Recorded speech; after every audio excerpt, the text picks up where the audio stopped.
E iniciando, pessoal, o nosso, a nossa segunda unidade, a gente vai começar agora a tratar todo o nosso conhecimento obtido até agora, com os circuitos de corrente contínua, vão ser, de alguma forma, aproveitados na segunda unidade com os circuitos de corrente alternada, certo?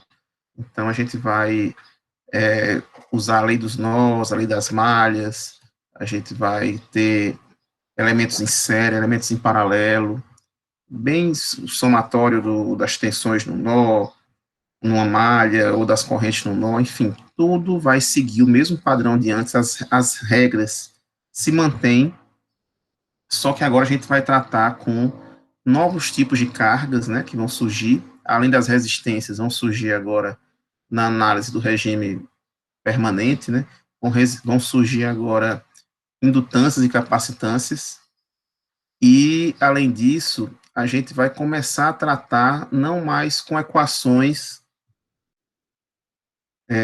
apenas com os números reais, né?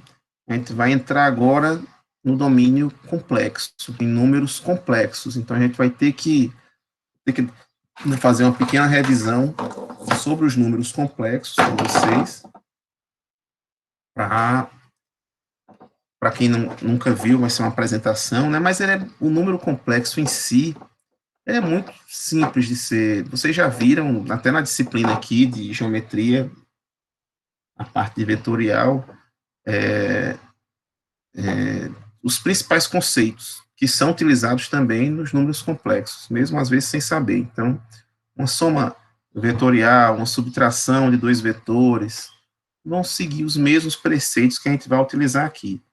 É basicamente uma soma de dois vetores, o que a gente vai fazer aqui utilizando os números complexos, certo? Então, quem não viu também já tem a base, é basicamente uma ferramenta matemática que foi utilizada com essa finalidade, de facilitar a nossa vida. Porque quando a gente começa a tratar com circuitos de corrente alternada, a gente vai começar a observar que, dependendo do elemento que essa tensão ou corrente estiver passando, no caso, se forem especificamente indutores ou capacitores, algumas equações diferenciais iriam aparecer, certo? Iriam surgir. Então, já imaginou você ter que resolver uma equação diferencial ordinária para descobrir a corrente que está passando um elemento. Então, não é algo. Acho que a equação é uma disciplina. EDO, né? Uma disciplina eletiva para os cursos de engenharia civil. Acho que só para engenharia química é obrigatório. Eu não sei se para petróleo e ambiental é obrigatório, só é eletiva também. Eu com certeza que para química é obrigatório.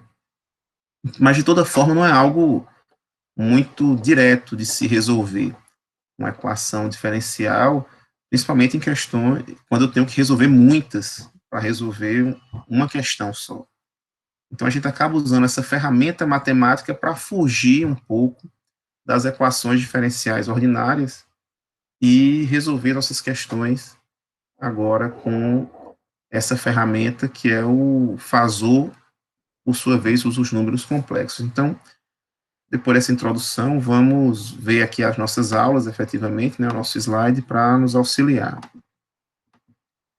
Então, a gente está lá no capítulo 3, parte 4, quarta parte do capítulo 3, certo? Que é essa parte que trata dos circuitos ainda, só que adicionando agora, né, essa complexidade no circuito, adicionando essas características no circuito, dele agora ter tensões e correntes alternadas e mudar um pouco alguns, vamos dizer assim, ampliar um pouco alguns dos conceitos que a gente já conhecia até então.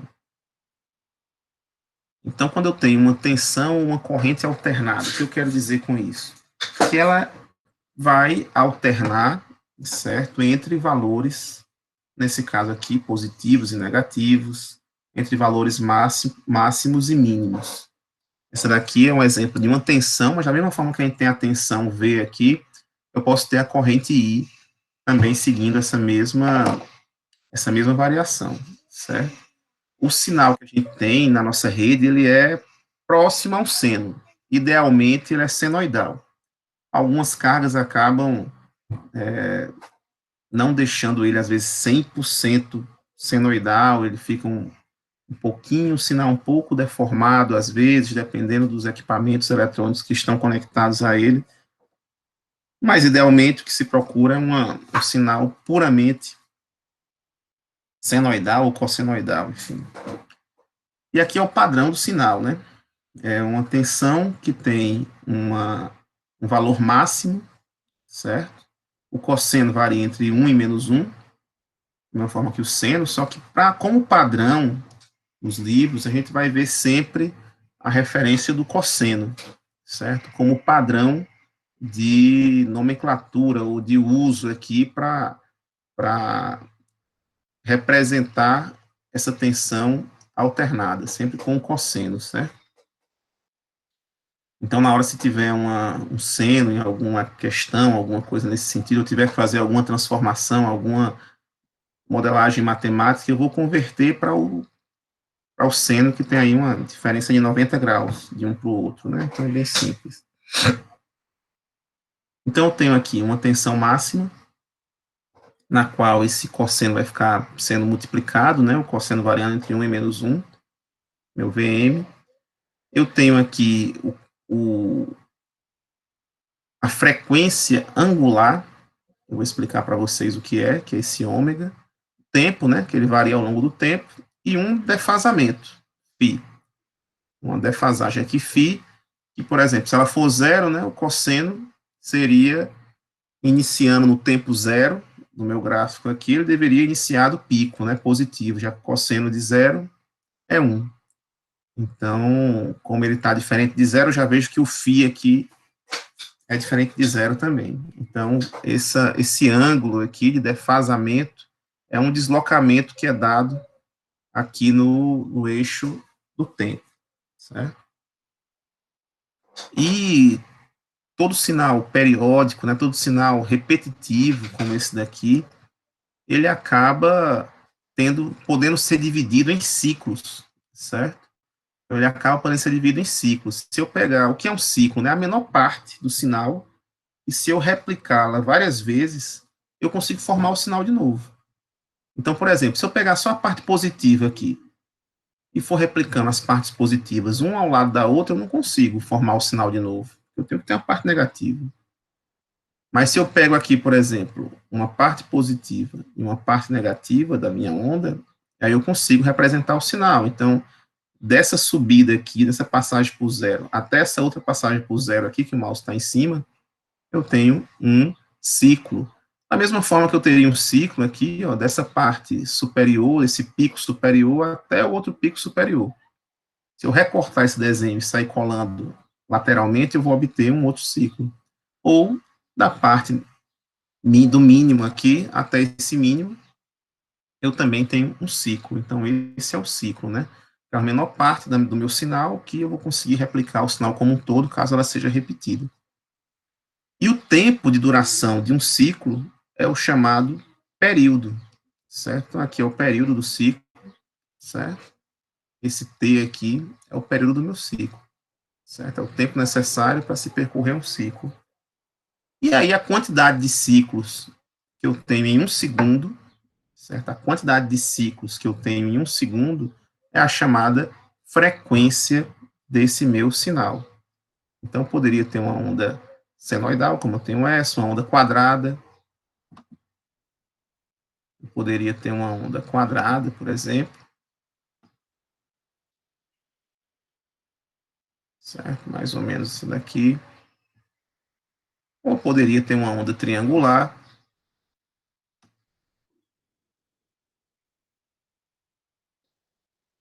Retinha assim. Mas faz de conta que está reto. Ou poderia ter qualquer outra forma de onda periódica. A frequência seria a quantidade de vezes que ela se repete em um segundo, certo? A quantidade de vezes que ela se repete em um segundo é a minha frequência desse sinal. Então, é isso daí que a gente vai tratar aqui. E aí o sinal que a gente tem na nossa tomada, né, no nosso sistema elétrico de potência, nosso sistema de transmissão, geração, distribuição aqui no Brasil, a gente tem a frequência de 60 Hz. E o Hertz significa exatamente ciclos por segundo, ou repetições desses ciclos por segundo, certo? No mundo, né, existem basicamente duas frequências comerciais, que é a de 60 e a de 50 Hz. Alguns países usam a de 60, outros usam a de 50.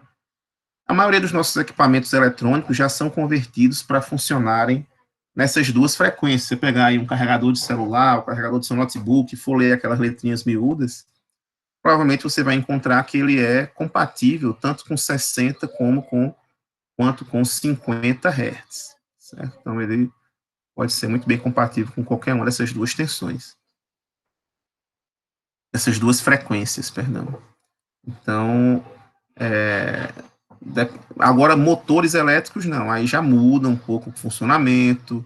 Se eu tiver uma frequência diferente, utilizando uma frequência que não é a padrão do equipamento, ele pode girar mais rápido ou mais devagar do que ele foi projetado para girar.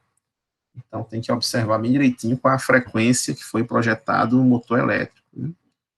Essa questão de poder ser utilizado em qualquer um, geralmente, está mais voltada aos equipamentos eletrônicos mais modernos, mais atuais. O Brasil sofre isso há muito tempo, acho que eu já até comentei. Lá em Itaipu, a gente tem como nome a binacional, né? Brasil, Paraguai, metade de cada país. Então, o Paraguai ele sempre teve uma frequência nominal dos seus equipamentos lá naquele país de 50 Hz e o Brasil 60.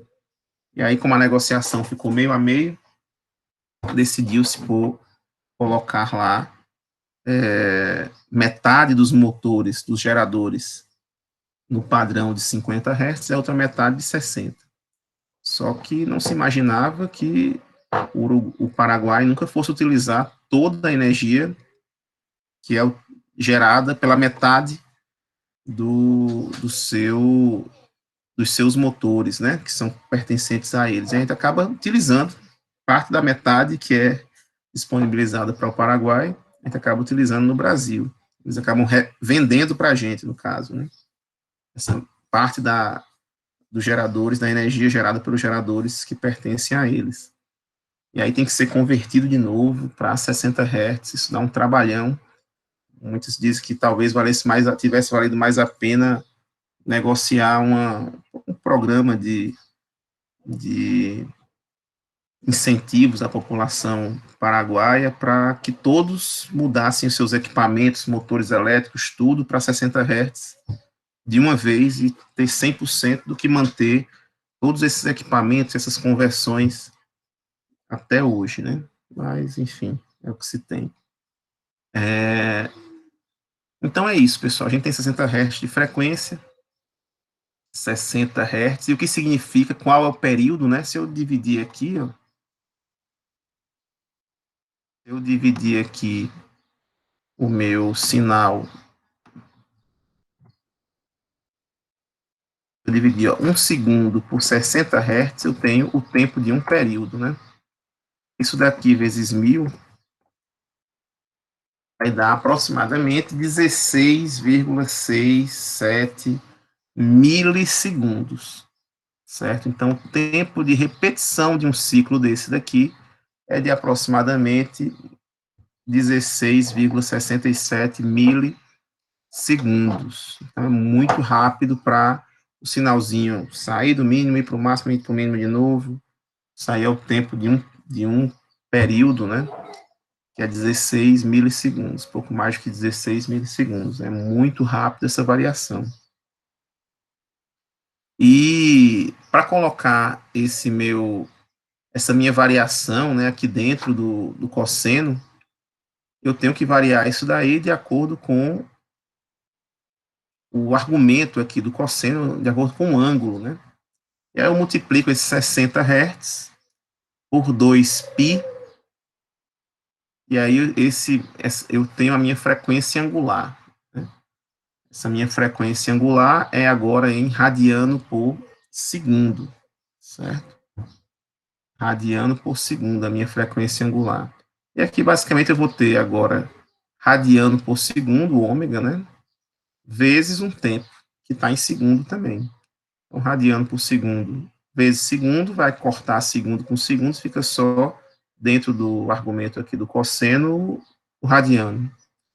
Então, aqui vai ficar radiano mais um ângulo, que também deve estar na mesma unidade.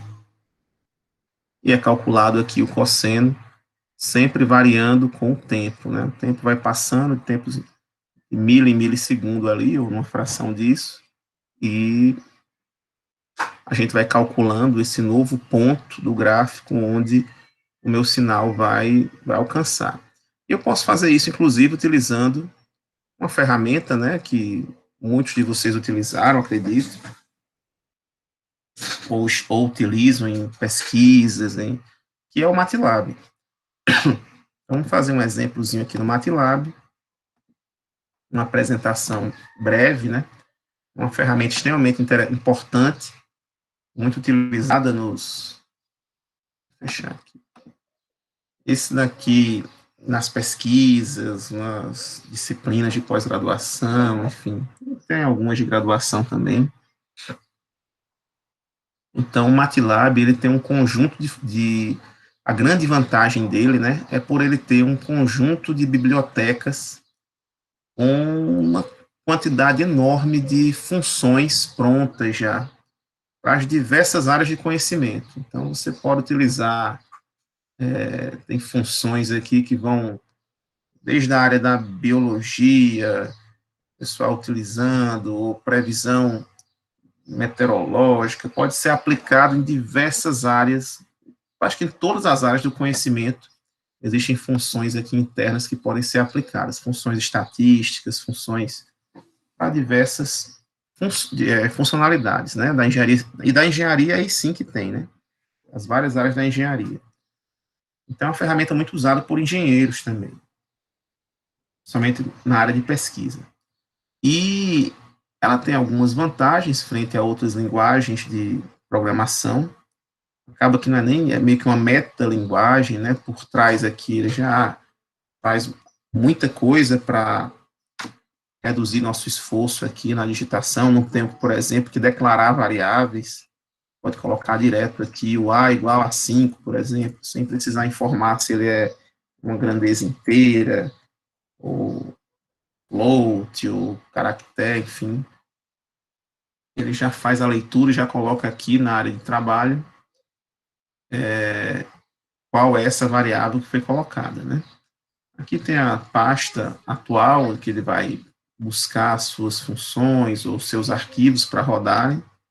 Aqui é a minha janela de comando. A janela de comando, ela vai ler linha por linha. Então, coloquei A igual a 5, coloco B igual a 3, e posso fazer A mais B, por exemplo. Vai dar aí uma resposta de 8, né?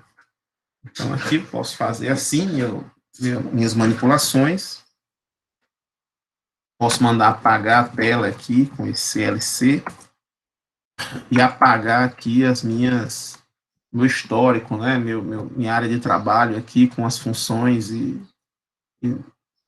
constantes criadas, né? Então, dou um clear all, aí apaga o que tinha aqui. Então, a gente pode ir colocando as informações, equações linha a linha, ou pode criar um script, né? O script é um arquivo que vai ficar salvo, e depois eu vou mandar rodar esse arquivo no run, e ele vai fazer a leitura linha por linha, da primeira até a última, sequencialmente, como se eu desse um Ctrl+C, Ctrl+V na minha janela de comando e desse um Enter, linha por linha.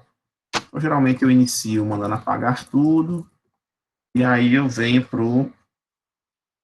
as linhas de comando, né? E aqui também tem uma coisa interessante, se eu botar só assim, A igual a 3, ele vai e repete na área de, na janela de comando aqui, A igual a 3, mas eu posso botar assim, B igual a 5, com um ponto e vírgula na frente. Ele entra e não precisa repetir aqui nessa janela de comando a informação que foi mandada anteriormente, né? Quando bota esse ponto e vírgulazinho na frente. Então, aqui eu vou definir aqui algumas grandezas, só voltando aqui no slide. Aqui a gente tinha, eu vou criar uma tensão alternada. Aqui a gente tem uma tensão máxima, né? Vou definir aqui uns 100 volts, por exemplo. Aí depois eu vou botar cosseno, uma frequência angular, eu vou colocar de 60 Hz, ou seja, dentro de um segundo vão ter 60 ciclos. Depois vou colocar aqui um defasamento, vou achar 0 grau, depois a gente provavelmente, então se tiver 0 grau aqui no tempo zero, eu vou estar no cosseno de 0, eu vou estar no 1, cosseno vai ser igual a 1 vezes Vm, vai estar no pico aqui máximo da minha tensão no tempo zero, né?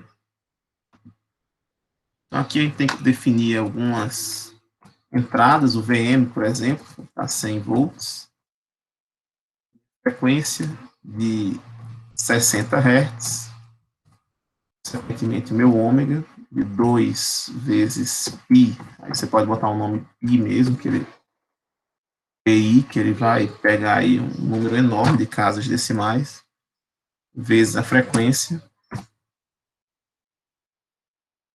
o φ, que é o meu defasamento, vou deixar 0, depois a gente faz outras simulações.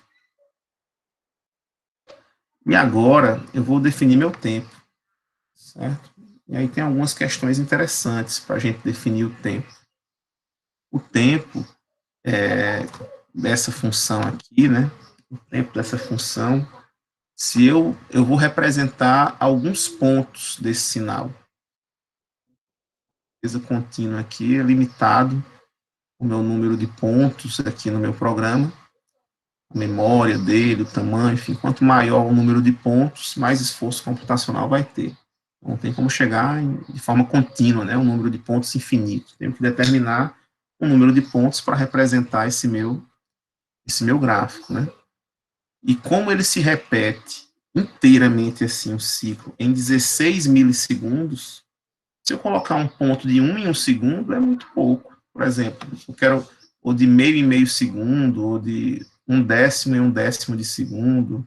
Então, se eu fizer assim, ó, disser, olha, o tempo, tá aqui, o tempo é igual a um vetor de 0, aí vai 0,1, 0,2, 0,3, 0,4, 0,5, 0,6, 0,7, 0,9, 1. Pronto, isso daí vai representar bem 60 ciclos.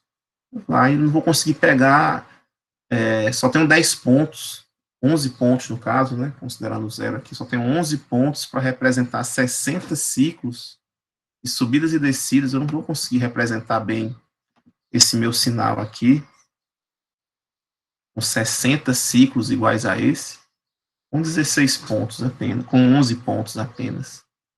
Então, eu tenho que criar um número maior de pontos, né? Tá pouco aí. Só que se eu for criar digitando aqui 1.000 pontos, aqui eu criei 11, né? Apenas. Se eu for criar 1.000, 2.000, 3.000 pontos, vou ficar o tempo todo digitando, né?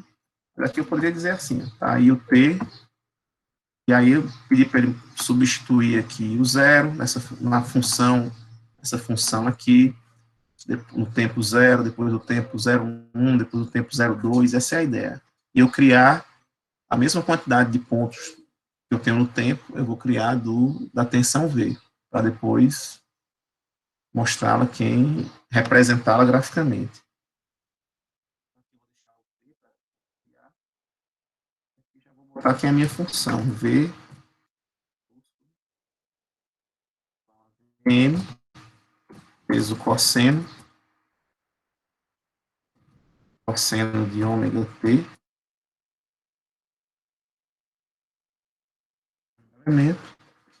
só definir aqui, não dá para ser só esse número de pontos.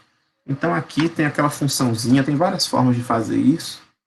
Eu acho que a mais rápida, né, seria eu definir aqui o ponto inicial, aí eu boto 2 pontos, boto aqui de quanto em quanto eu vou saltar de um para o outro, e o ponto final.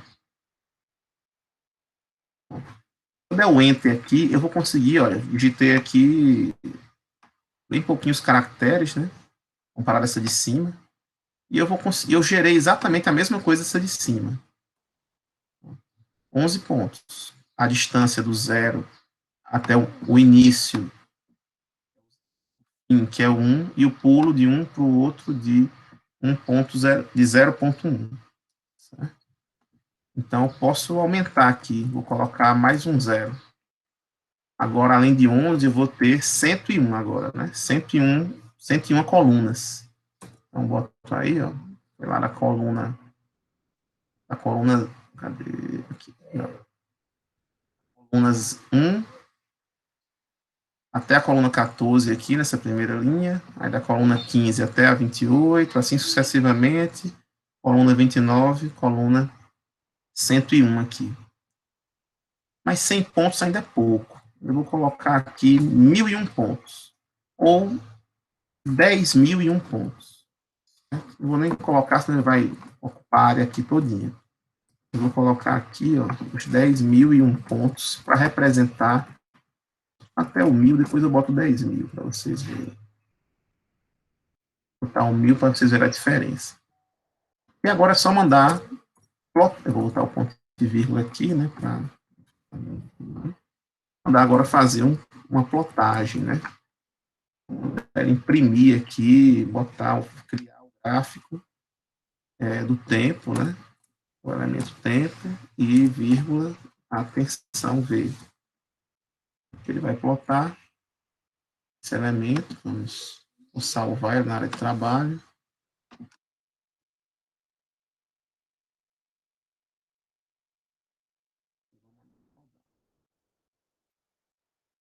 E aqui, ó, tá ocupado, pronto, já foi.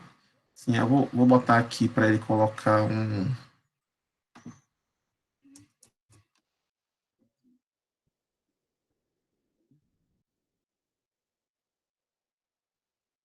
Que a gente criou aqui, entre 100 e menos 100, 60 ciclos em 1 segundo, de 0 a 1. Eu vou dar um zoom aqui nos 3 primeiros para ter algo parecido com isso, certo? No caso aqui tem 2 ciclos e meio que tem, né? 2 ciclos e meio. Vou pegar aqui mais ou menos.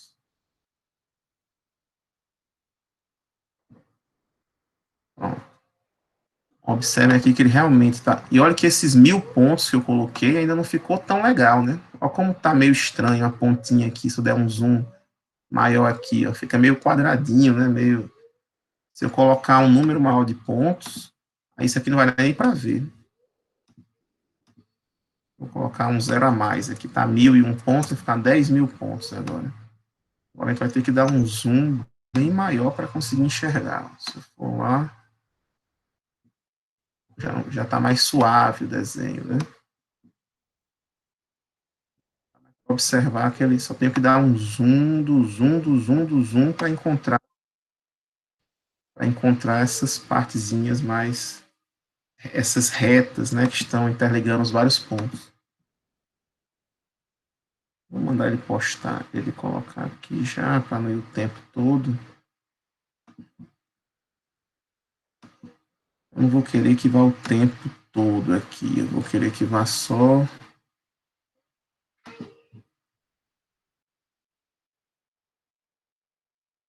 Ao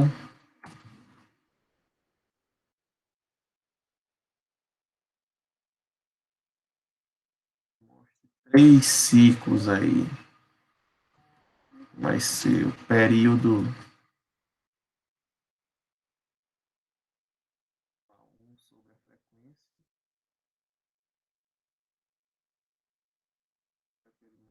Três vezes o período T. Vou mostrar 3 períodos agora, ao invés de 60. E 2, 3 períodos aqui sendo representados. Ele começando aqui do 1, né, do cosseno igual a 1 vezes o 100, como esperado. Né? Se eu coloco cosseno de 90 graus, antecipar 90 graus, ele vai começar do zero. Eu posso colocar aqui o 90. O φ sendo 90. E aí, como o cosseno, o argumento padrão do cosseno aqui não é em graus, né, é em radianos. Então, tudo que eu colocar aqui, em φ, por exemplo, tem que ser tudo em radiano, né? Não pode ser em graus. Então, aqui, vou colocar 90 graus, seria π sobre 2.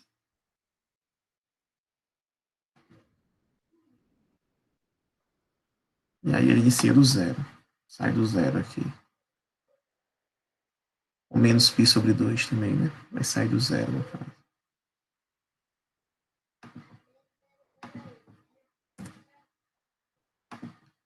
Menos π sobre 2, ele foi lá, saiu do zero, continuou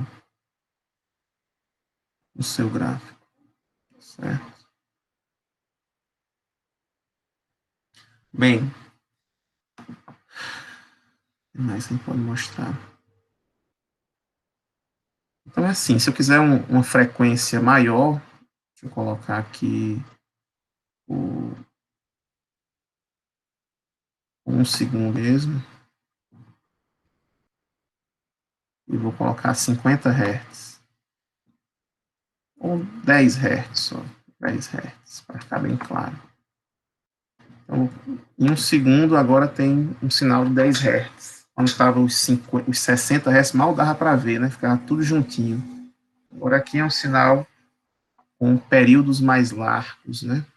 Períodos maiores. Saio aqui e vou fazer aqui está bem divididozinho, um segundo em 10 Hz, então eu tenho aqui 0,1 segundo, 0,2 segundos, cada centésimo aqui de segundo sendo contado. Décimo de segundo sendo contado, como um ciclo diferente.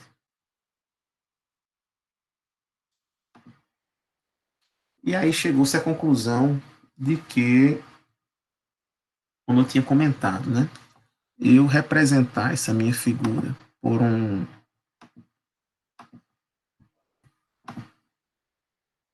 não dá para botar aqui não, o mouse, acho que é só no geral. Deixa eu ver.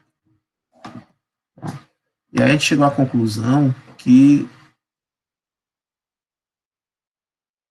como eu tinha comentado, esse sinal poderia ser triangular.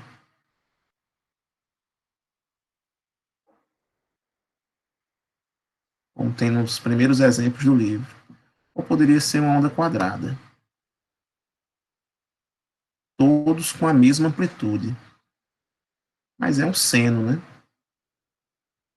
Então, qual será a melhor forma da gente conseguir obter uma grandeza que represente essa minha tensão? Será que eu representá-la pelo seu VM é o ideal? Ele disse que não, porque eu poderia ter aqui várias outras formas de onda com a mesma tensão máxima e não representaria bem o sinal. Se eu tivesse, por exemplo, esse sinal aqui, ele vindo aqui senoidal, mas aqui ele vem para um novo positivo, né? Aí vem aqui, repete esse daqui, ao invés de vir para o negativo, ele só vem essa parte positiva. Ele teria, a princípio, a mesma tensão máxima, o mesmo VM, mas são dois sinais totalmente diferentes. São dois sinais totalmente diferentes. Então a gente tem que definir aí um padrão para esse sinal, e esse padrão para representar esse sinal que deixa de, por exemplo, o valor médio não é um valor interessante, porque qual é a média de um cosseno? Qual é o valor médio desse cosseno, pessoal? Se eu pegar todos os pontos, somar e dividir pelo número de pontos, qual é o valor médio que eu vou obter no cosseno?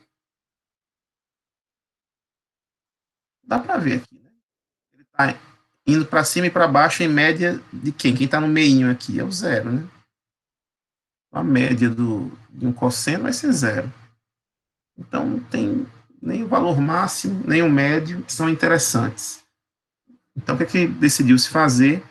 eu vou fazer três coisas. Eu vou elevar o sinal ao quadrado, vou calcular uma média dos valores elevados ao quadrado, e depois de ter calculado essa média, eu vou passar a raiz de volta para tentar retirar essa influência dessa elevação ao quadrado no começo.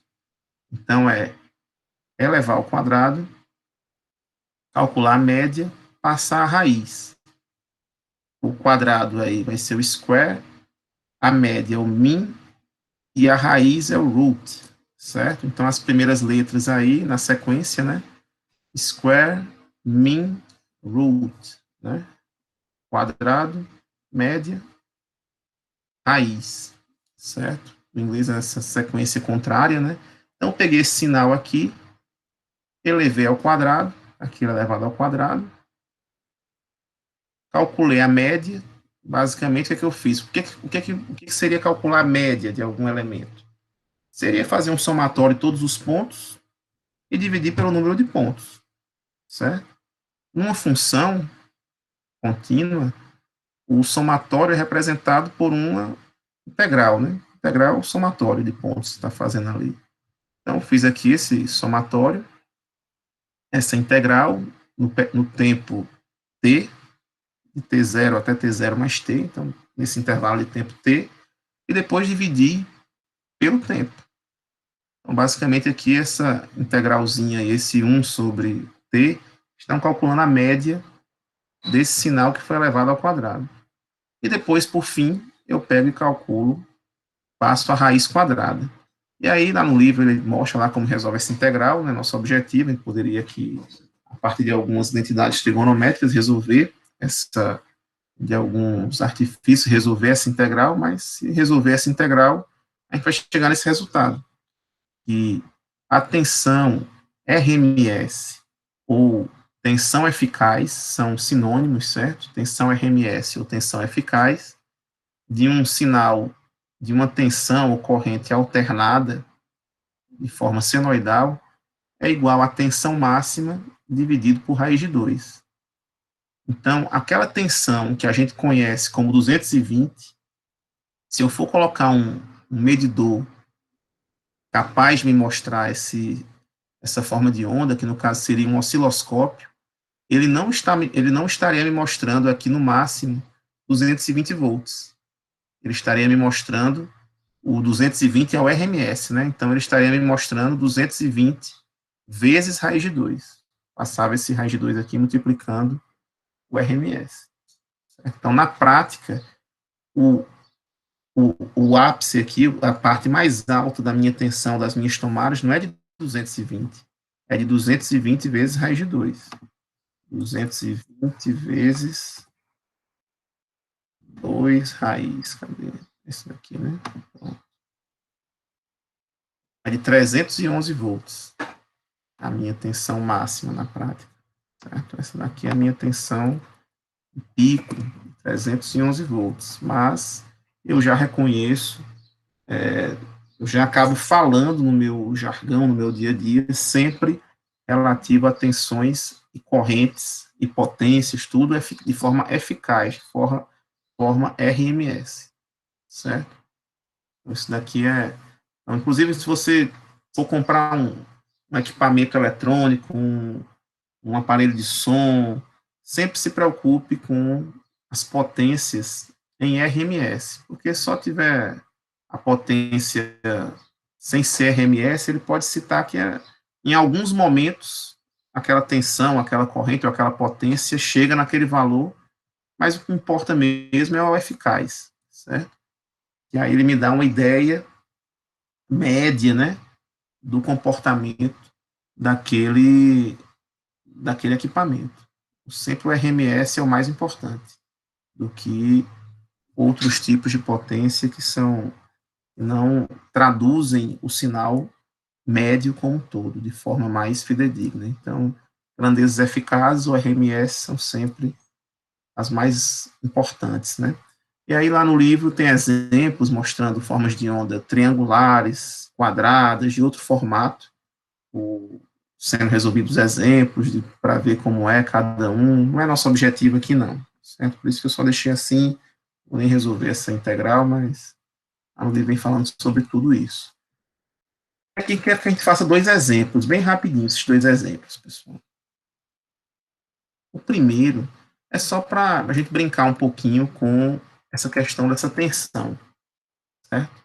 Tensão variável aqui, que pode ser uma corrente também, né? Aqui nesse primeiro diz o seguinte, uma corrente senoidal tem amplitude máxima de 20 amperes, ou seja, agora é corrente, né? Então aqui é um IM, e aqui é um Izinho minúsculo. IM aqui é 20, a amplitude máxima. A corrente passa por um ciclo completo em 1 milissegundo. Qual grandeza é essa que a gente viu até agora? Qual é essa letrinha aqui? Um ciclo, o tempo de um ciclo completo é de 1 milissegundo. Isso daí é o que? Frequência, é aquele W, aquele ômega. O que é esse 1 milissegundo? Primeiro de tudo, que a gente vê uma questão, eu tenho que transferir para o papel o que essa questão está querendo dizer. Quais são os dados que estão sendo informados no enunciado. Então, aqui eu já sei que é meu VM, né? Meu IM, na verdade, já que é uma corrente. 20 amperes é meu IM. E seria esse VM aqui, é o IM, né? Ainda tem o quê? Tem o cosseno, que é cosseno, é uma função matemática, né? E aqui tem o tempo, que vai passar aqui o tempo. E, por fim, a gente ainda tem o ômega e o φ. A gente vai definir quem são esses ômega, essa frequência angular e esse ângulo φ aqui. Então, a gente tem aqui, ó, a corrente passa por um período, por um ciclo completo em 1 milissegundo. Então, o período dessa corrente, né, é de 1 milissegundo. Então, eu tenho a repetição de um ciclo completo em 1 milissegundo, aquele meu T. O valor da corrente no tempo zero é de 10 amperes. Então, vou anotar aqui esses dados para resolver essas questões. E vou botar no meu quadro.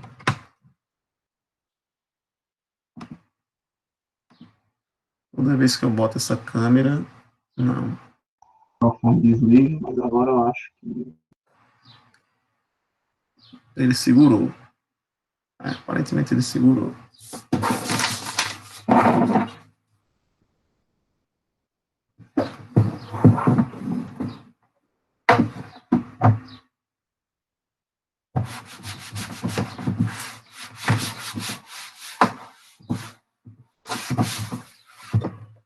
Bem, então vamos lá. Nesse exemplo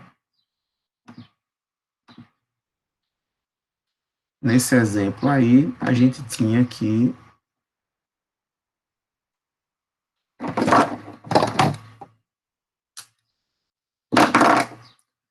nesse exemplo, a gente tinha aqui o IM, era dado no enunciado, é de 20 amperes.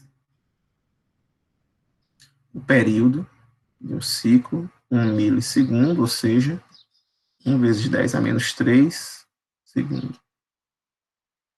E ele também informava que a corrente no tempo zero era igual a 10 amperes. E a fórmula da minha corrente no tempo é o IM vezes cosseno de ômega t mais φ. Então, eu quero encontrar essa minha equação aqui completa, né? Dela eu só tenho ainda de cara aqui o IM e só. Não tenho nem o ômega, nem o φ. Mas vamos aqui, são meus dados. Vamos, a partir dos dados, encontrar quem é o ômega e o φ, basicamente, né? Tenho que saber quem é o ômega, tenho que saber quem é o φ. Para encontrar a equação completa, né? Então, vamos lá. Se eu tenho que o período, ou seja, o tempo de duração de um ciclo é de 1 milissegundo, então, em 1 segundo, eu encontro a frequência. A frequência, quantas vezes esse 1 milissegundo se repete em 1 segundo, é só dividir 1 pelo período, pelo tempo. Então, aqui vai ficar 1 sobre 10 a menos 3, deu 1000, ou 1K, né, hertz. É a mesma coisa que 1000 ciclos por segundo. 1000 repetições por segundo.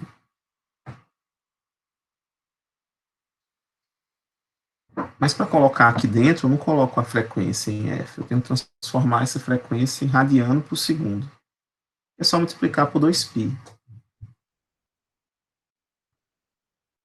E aqui fiquei com 2000π radiano por segundo. 2000π radiano por segundo. Certo? Então, poxa, eu já tenho uma boa quantidade aqui na minha equação, só falta o φ, né? Já posso dizer aqui, por exemplo, ó, que I de T é igual a 20, que é o IM, cosseno de 2000π vezes o tempo mais φ. Só me falta o φ aqui. Vou pegar outro dado. Mas olha, se o tempo for zero, 2000π vezes o tempo vai ser zero também, né?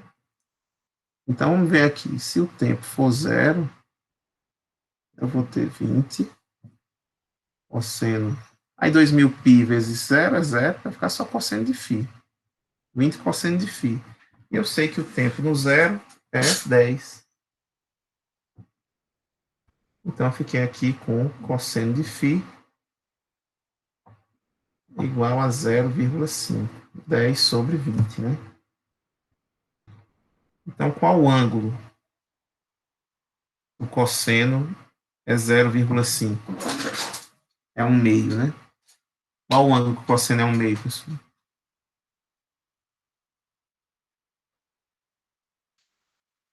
Ninguém está lembrado não aí o ângulo que o cosseno é um meio?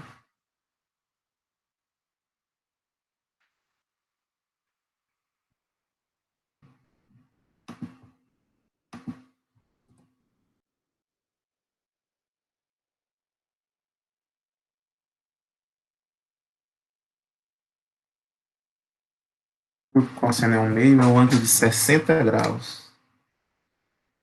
E sobre 3. Né? Certo? 60 graus, o cosseno é um meio. Isso, Mari Mariane, Mariana acertada. Então, esse daí é o nosso φ, né? E agora eu completei minha equação. Eu sei agora que a equação, qualquer tempo eu consigo encontrá-la. É 20 cosseno 2000π T vezes mais 60. E aqui eu chamo amperes. E aqui eu chamo a atenção de vocês. No livro, nas questões que vocês encontrarem, enfim, esse tipo de argumento do cosseno aqui vai ser muito comum. Mas está na cara aí que eu estou tendo duas unidades diferentes de ângulo. Olha aqui, ó, 2000π é em radiano por segundo. Quando eu multiplico pelo tempo, só o tempo sai aqui com segundo, né? Fica só radiano. E aqui eu coloquei em ângulo. Então, se eu pedir um tempo específico, vocês vão ter que transformar 60 em radiano ou esse produto aqui em graus. Certo? Só para deixar claro. E para não haver falha aí no misturar dentro da calculadora lá ângulo com radiano, que aí ele vai misturar tudo. Se tiver em radiano, ele vai considerar 60 como 60 radiano, né?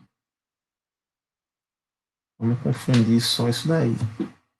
Pronto, então aquela primeira questão foi feita totalmente, né? Deixa eu ver aqui de novo. A primeira a gente tinha uma corrente senoidal, tem amplitude máxima de 20, blá, blá, blá. Calcule a frequência em Hertz. Já vi ali que a frequência em Hertz deu 1000 Hertz, ou 1000 radianos por segundo. Calcule a frequência em radiano por segundo, é só multiplicar por 2π. Então, 1000 vezes 2π deu 2000π. Escreva a frequência, escreva a expressão de t, foi escrito, descobrimos o φ também, que deu 60 graus, π sobre 3. Calcule o valor RMS da corrente. Aí é só pegar 20 e dividir por raiz de 2. Certo? A gente tem o valor RMS da corrente. Resolvido. E aqui o segundo exemplo, ó, aquele modelozinho que eu disse para vocês. Ó. 300 cosseno de 120π t mais 30 graus. Então, aqui o 120π é radiano por segundo. Aqui é meu ômega t, né? Então, 120π já é radiano por segundo, minha frequência angular, meu ômega, vezes o tempo mais 30 graus. Então, aqui está em radiano e aqui está em graus, só para não confundir. 30 é π sobre 6, né? Isso é π sobre 6, 30 graus. Então, vou usar 30 graus, botar aí o π sobre 6. A calculadora. E aqui ele pergunta, primeiro, vamos aqui para a segunda. Qual a frequência em hertz? Dá para achar de cara aí. Qual a frequência em hertz, pessoal? Eu vou olhar para o ômega. O que está multiplicando o tempo aqui? 120π. Então, isso aqui é o ômega, 120π, dividido por 2π, fica só 60, que é justamente a frequência em hertz, 60 hertz. O período da tensão, eu vou pegar esses 60 hertz, 1 segundo dividido por 60 repetições, 60 hertz, vai dar o tempo de uma repetição. Então, vai ser 16,666 milissegundos. Calcule a amplitude em... Pronto, agora eu quero calcular o valor de V quando T for 2,778 milissegundos. Então, aí, nesse momento aqui que muita gente erra, bota na calculadorazinha lá, o 30 graus, e a calculadora está em radiano, ou deixa em graus e faz esse produto aqui dentro do argumento, considerando que são graus. Então, é muito melhor transformar o 30 graus em π sobre 6, certo? E calcular esse valor. O valor RMS 300 sobre raiz de 2. Então, é bem simples. Façam aí para encontrar os valores, mas é como eu expliquei para vocês. Certo? E agora, pessoal, eu vou lançar aqui uma questãozinha para vocês. Ó.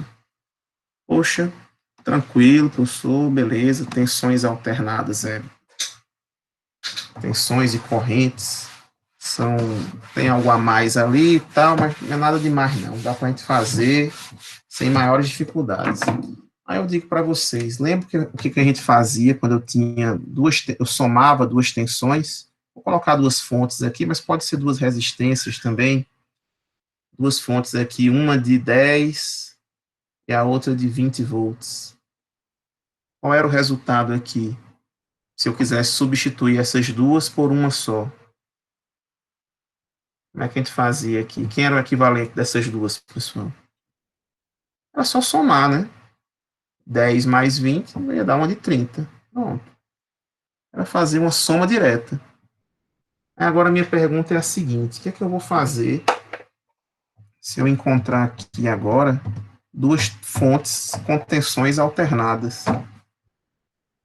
Uma, por exemplo, de 20 cosseno de ômega t mais 30 graus e a outra de 40 cosseno de ômega t mais 60 graus. E aí? Será que é tão direta agora essa soma?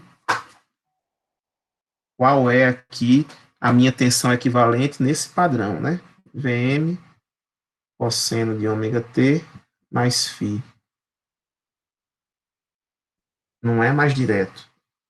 Eu deixei o ômega nesse formato porque nas nossas questões a frequência angular vai ser a mesma para fontes, diferentes fontes, resistências e outras cargas que a gente tiver no nosso circuito, certo? Não vai ser variada. Vai variar o defasamento e a amplitude. E agora, como é que eu vou transformar isso? Certo? Então, não é algo tão simples de se fazer, certo? Essa soma.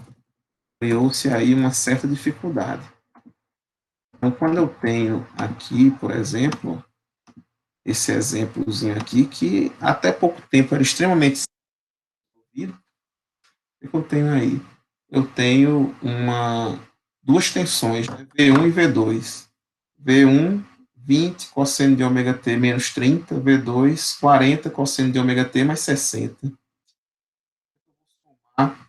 Esses dois aí de forma direta, né?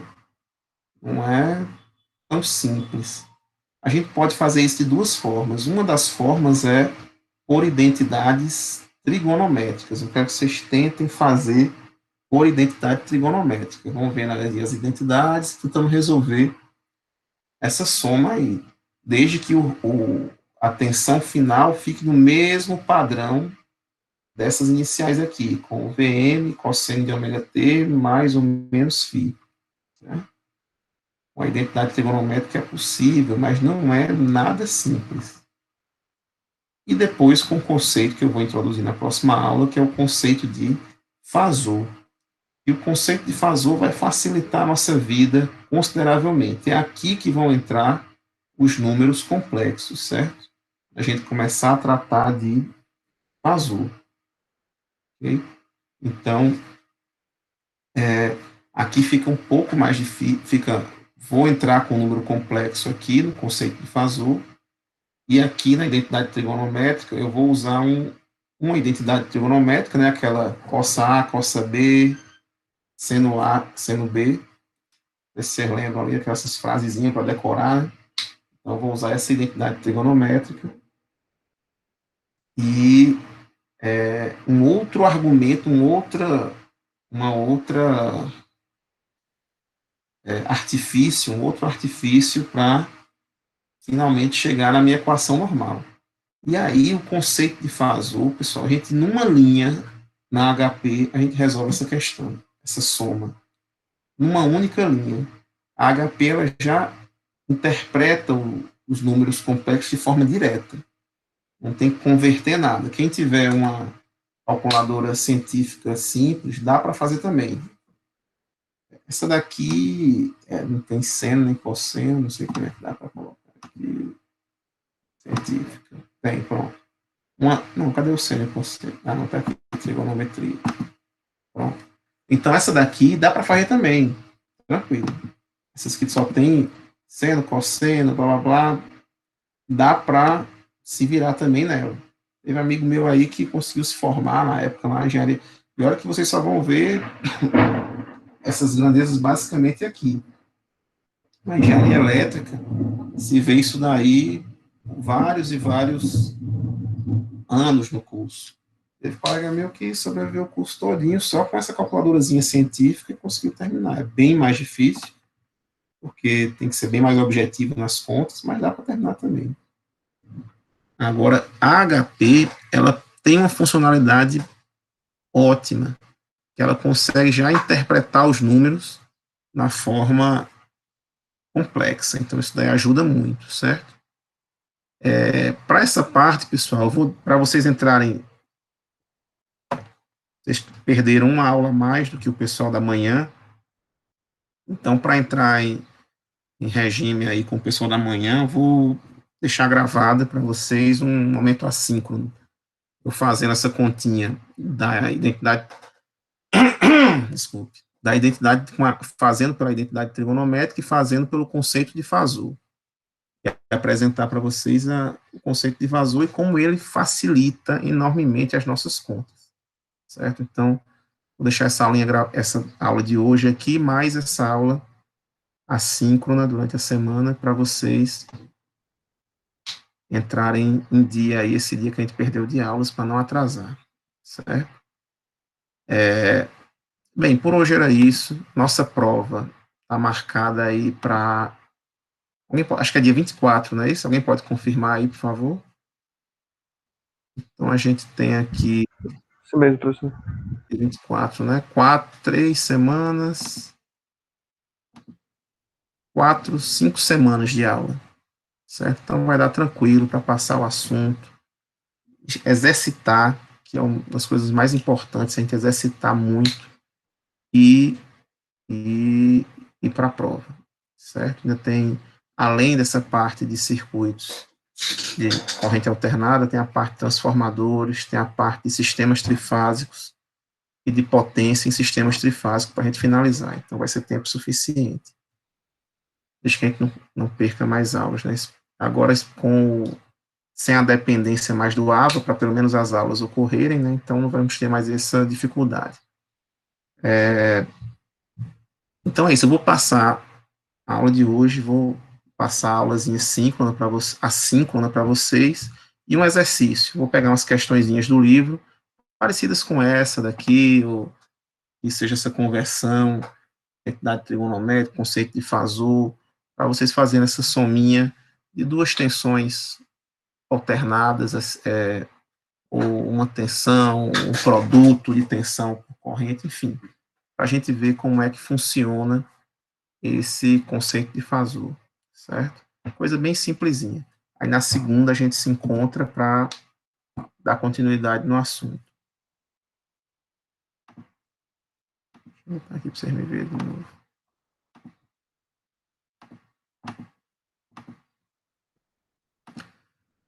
E aí, pessoal? Então, por hoje era isso. Eu agradeço a presença de todos. Daqui a pouquinho, essa aula vai estar lá no Moodle e acompanha a aula síncrona também para ficar em dias com a turma da manhã. Ok? Tchau, tchau a todos. Boa tarde. Façam um exercício que eu passar e um bom final de semana. Tchau, tchau.